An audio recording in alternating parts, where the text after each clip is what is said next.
Catus, Maximus here, this time with a little review of Lisle's. I think these were kind of expensive. They were like 10 or 15 bucks. I know I can't remember which, but I thought they were a little bit expensive, but might as well do a video about them because I like these little mini pry bars. These are the Lisle pry bars. These aren't, even though Lisle is a privately held American company, they are making these in China. A lot of Lisle tools are still made in the US, and like Wright tools, and actually I think Klein tools are still privately held.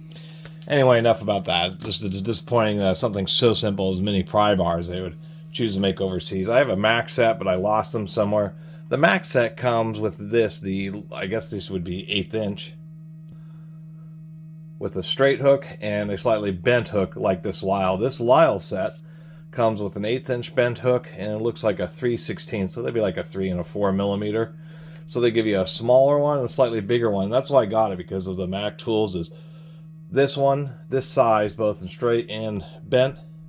But this one just has this slightly larger, slightly heavier duty. You have pocket clips. These things are terrible. They annoy me on the Mac, and they annoy me here, just because they're just little tangs that are stuck into the plastic. These are actually particularly cheap. I think the Mac were actually a little bit thicker. You can see this one's already bent. This thing is just going to get folded, bent.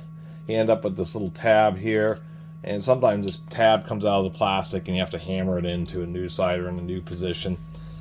Never felt the pocket clips are ever any use. It was just that they were small.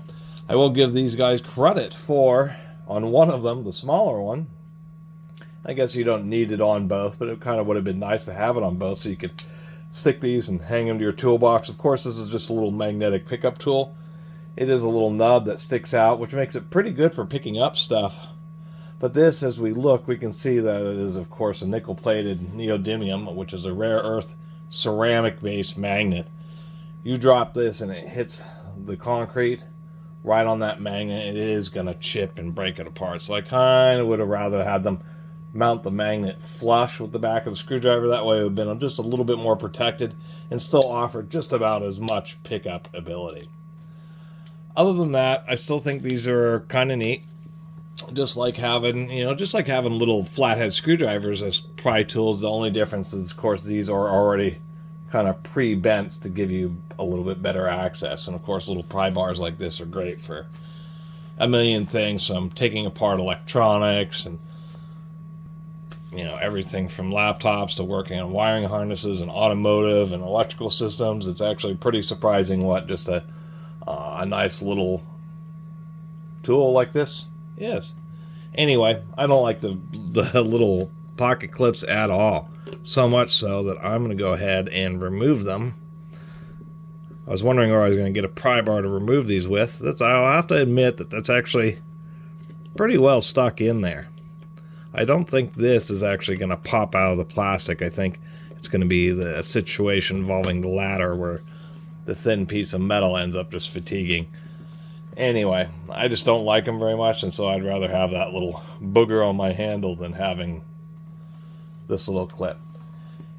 And finishing up, I was just realizing here that these handles on these are totally smooth. Where on the Mac, the handles are still squared off like this, but they have some kind of like texturing on them just to give you a little bit better of a grip, and so they don't slip as much. And that was something Lisle also admitted to these. Anyway, just want to do a little video about them. Really appreciate everybody who's been watching. See you next time.